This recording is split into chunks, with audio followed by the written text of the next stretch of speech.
नमस्कार प्यारे बच्चों। आज हम लोग जो है मेरे संग की औरतें का जो शेष भाग है उसे पढ़ेंगे।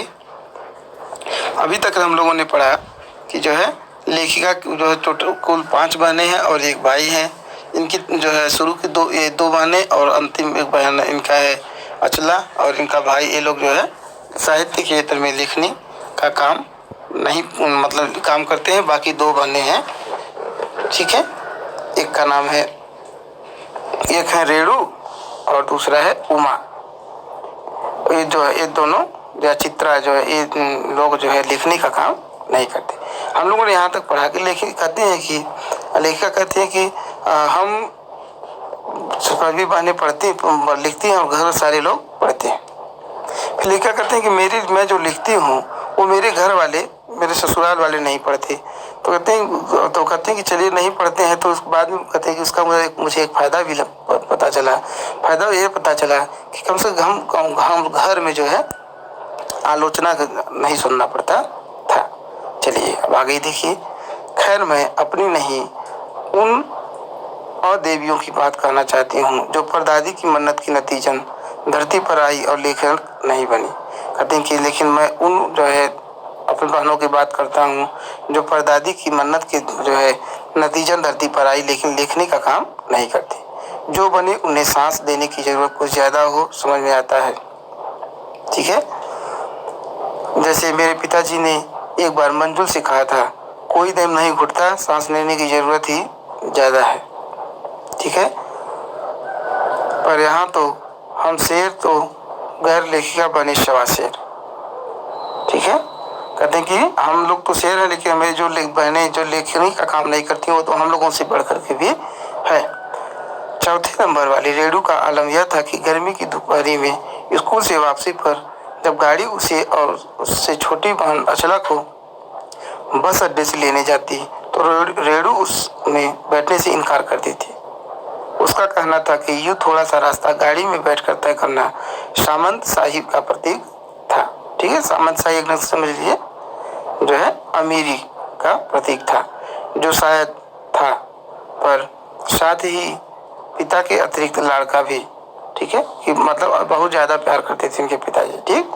और रसोइयों को खाना खिलाकर जल्दी फारिग करने की लाचारी का भी, कहते हैं, और रसोइयों को खाना खिलाकर जल्दी फारिग करने की लाचारी का भी। फारिग मतलब जल्दी से सेवानिवृत्त या कार्य से मुक्ति। माँ तो सब चीज़ों से उदासीन रहती थी। उदासीन मतलब तटस्थ रहना, न किसी प्रकार का ध्यान न देना। पर काफ़ी कुड़ते भूनते जब देखते कि अचला गाड़ी में बैठी चली आ रही है और रेणु पीछे पीछे पसीने में तरबतर खरामा खरामा बचपन में मतलब धीरे धीरे, खरामा खरामा मतलब धीरे धीरे, मतलब कहते हैं कि ये भी उदासीन रहती थी। इनकी माता जो है ज़्यादा किसी बीच पर मतलब अपनी एक स्थिति में बनी रहती थी, लेकिन जब देखती थी तो बहुत गुस्सा होती थी कि अचला गाड़ी में आ रही है और रेणु पैदल पैदल आ रही है। बचपन में एक बार चुनौती दिए जाने पर उसने जनरल मिथाया को पत्र लिखकर उनका चित्र मंगवा लिया था।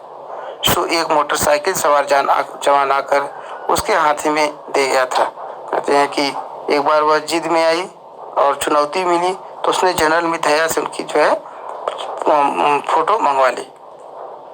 पड़ोस में उसका रुतबा काफ़ी बढ़ गया था, मतलब बहुत जिद्दी स्वभाव की थी और जो ठानती थी वही करती थी। और उन्हें लगता था कि थोड़ा पैदल चलने में क्या हर्ज है, इतना जो है अमीरी नहीं दिखाना चाहिए।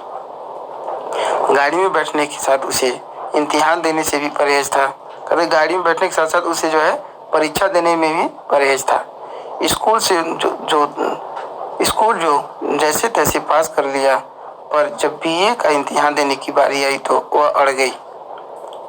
पहले मुझे समझाओ कि बीए करना क्यों जरूरी है। वो मुझे लगी कि बताओ कि बीए करना जरूरी क्यों है, क्यों बीए किया जाए, तब मैं इम्तिहान दूंगी अगर मुझे यकीन आ गया कि हाँ कोई फ़ायदा है, वरना नहीं। कहते कि आप लोग बताइए दिन मुझे जो है विश्वास होगा कि इसको करने से फ़ायदा है तब तो मैं करूँगी, वरना नहीं।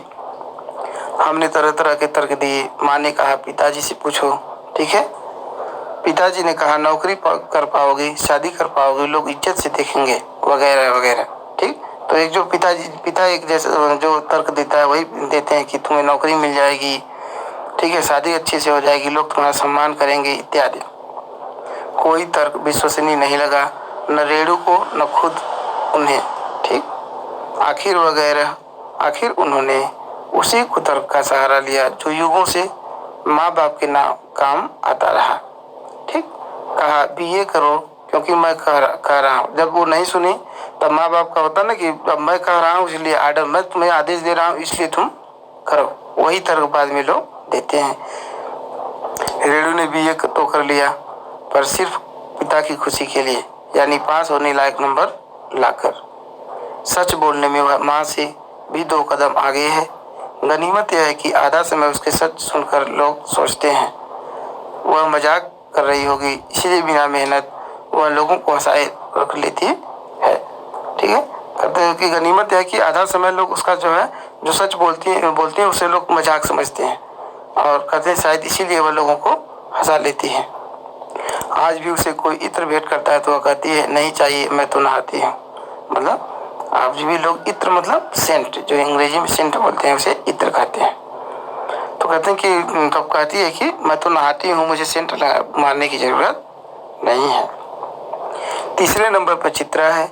वह कॉलेज पढ़ने तो जाती थी, पर खुद पढ़ने से ज्यादा दिलचस्पी औरों को पढ़ाने में रखती थी। अब तीसरी बहन की बात करते हैं कि उनकी क्या उसकी क्या विशेषता है। कहते हैं कि उसे कॉलेज पढ़ने जाती थी, लेकिन खुद पढ़ने से ज्यादा उसे दूसरों को पढ़ाने में अच्छा लगता था। इसलिए इम्तिहान में उसके अंक कम और शागिर्दों के ज्यादा आते थे। इसलिए परीक्षा में उसके अंक कम आते थे और उसके जो शागिर्द मतलब शिष्य थे, साथी थे, उनको उसका ज्यादा आता था। पर अपने यहाँ सब चलता था। उसकी शादी का वक्त आया तो उसने एक नजर में लड़का पसंद करके ऐलान कर दिया कि शादी करेगी तो उसी से। ठीक, जब उसकी शादी का समय तो उसने बता दिया कि मैं इसी लड़के से शादी, अपने पसंद के लड़के से शादी करूंगी। मुश्किल यह थी कि हमारे माँ बाप ही नहीं, खुद लड़का भी उसके निर्णय से वाकिफ नहीं था। ठीक, मतलब उसके बारे में जानकारी न तो उस लड़के को थी न तो इनके माँ बाप को थी। पर उसका कहना था वह जो सच साथ सोच लेती है करके रहती है, तो उसकी शादी उसी लड़की से हुई। कोई मुश्किल पेश नहीं आई।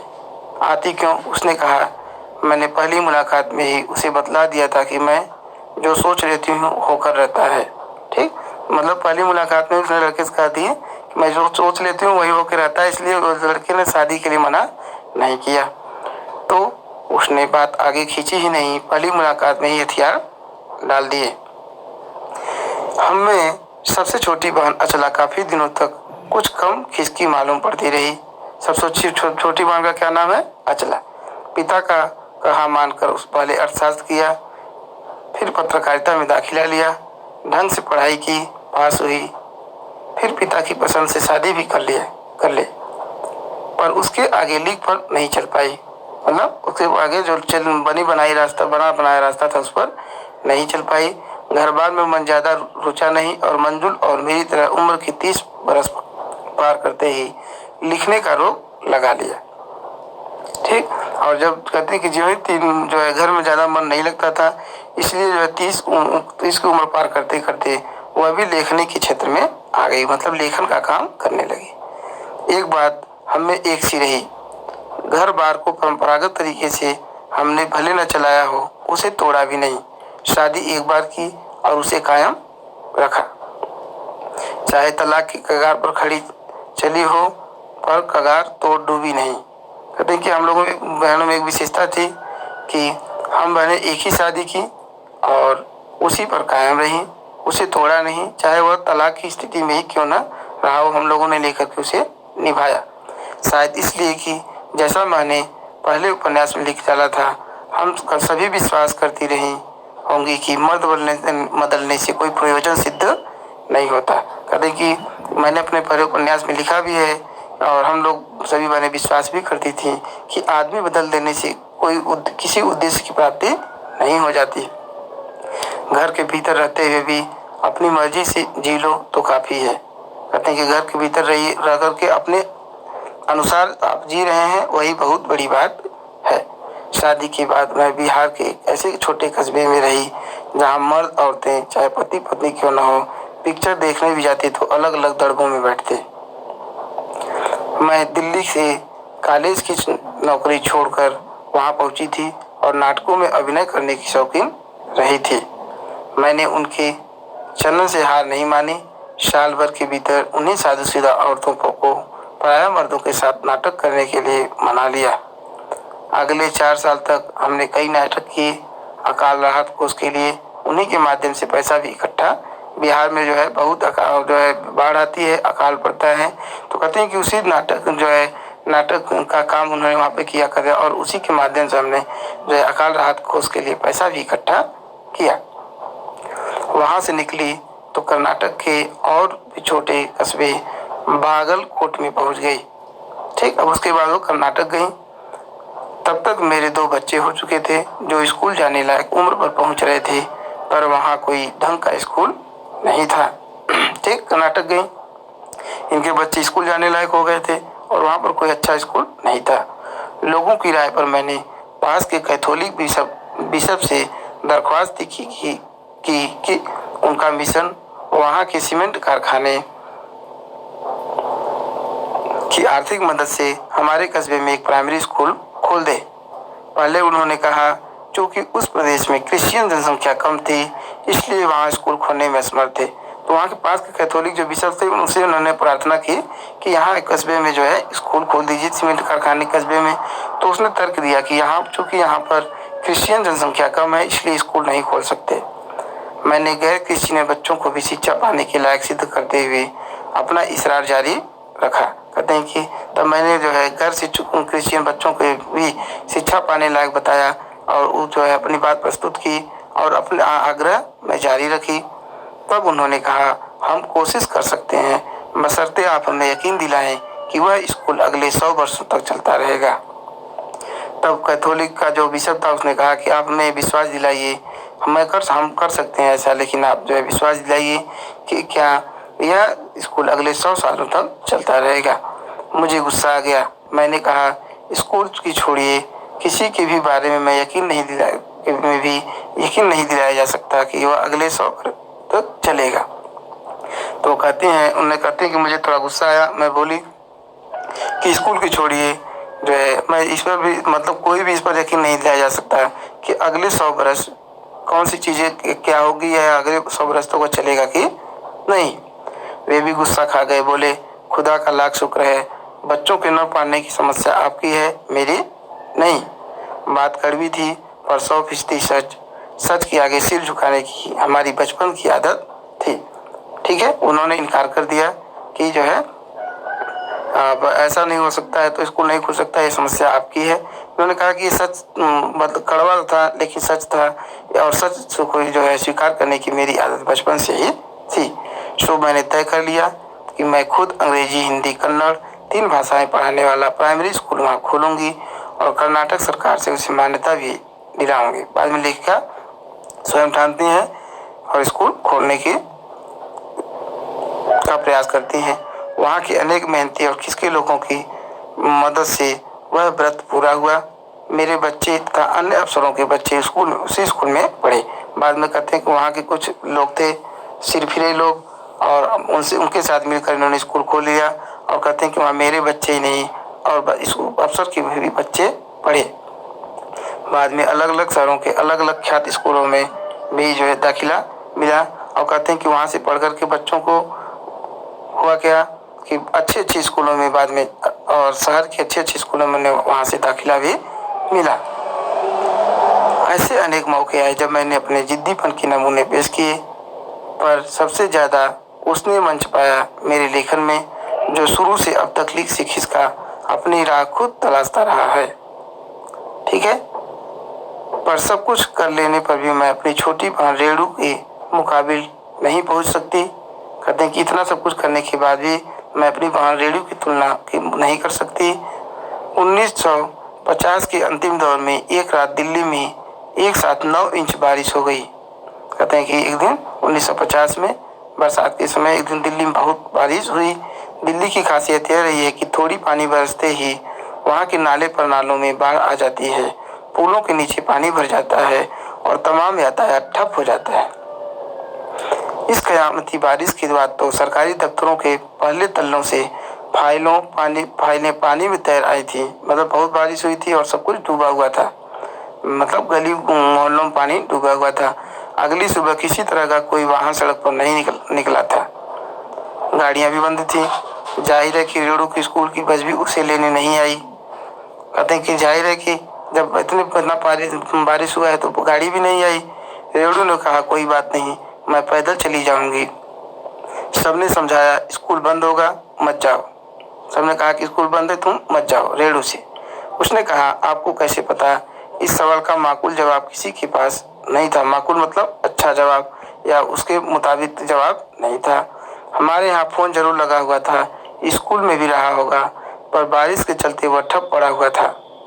सो रेणु अकेली पैदल स्कूल चल दी। जब जो है तब क्या हुआ कि रेणु जो है चली गई स्कूल। गनीमत यह थी कि बारिश एक मुश्त बरस लेने के बाद थम गई थी। मतलब एक बार में ही खूब बारिश हुई, उसके बाद बंद गई। सड़कों पर पानी था पर और बस बरस नहीं रहा। ठीक, चारों तरफ पानी डूबा हुआ था लेकिन पानी बरस नहीं रहा था। तो रेणु 2 मील पैदल चलकर स्कूल पहुंची।